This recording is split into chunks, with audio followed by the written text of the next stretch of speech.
One of the most important skills you need to develop if you're a leader is managing conflict. Patrick Lencioni has the conflict continuum model, a model I've used maybe for a decade to explain how to get to the ideal point of conflict. I've been using this tool for ages, and you know what? I would like to sit down with Patrick and have lunch with him.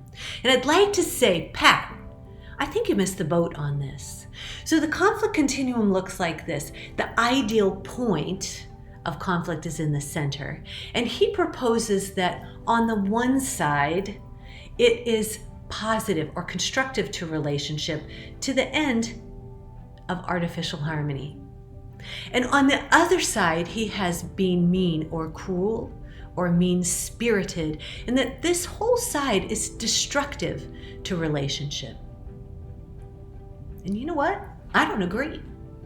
I don't agree. I think artificial harmony can be just as damaging as being mean and cruel-spirited. It's just subtle and manipulative. It's passive-aggressive. We all know if as an owner you come in and have an amygdala hijack and blow up at people, mean, cruel-spirited end of the spectrum, you're going to have to do damage control. We know the statistic that for every negative interaction, you need 3 positive interactions with your family and 5 at work. So we know that that's damaging to our relationship.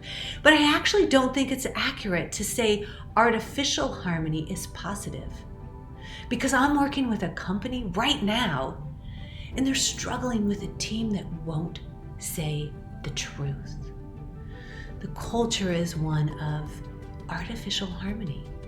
They'll talk about things behind each other's back, but they won't say what needs to be said when the rubber hits the road and they need to.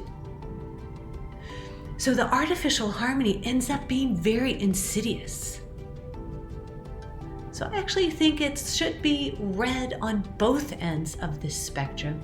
And frankly, because I like to give people grace, rather than an ideal point of conflict, I'd like a zone. Let's give each other a little space for finding honest, truthful, vulnerable communication.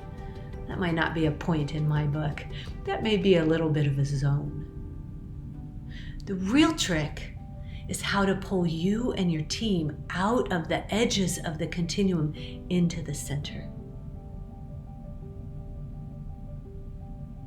So I'd like to have lunch with Pat and say, I think you got some of this wrong. And I'd like to empower people to get truly vulnerable, to be honest, to lean into trust and depth.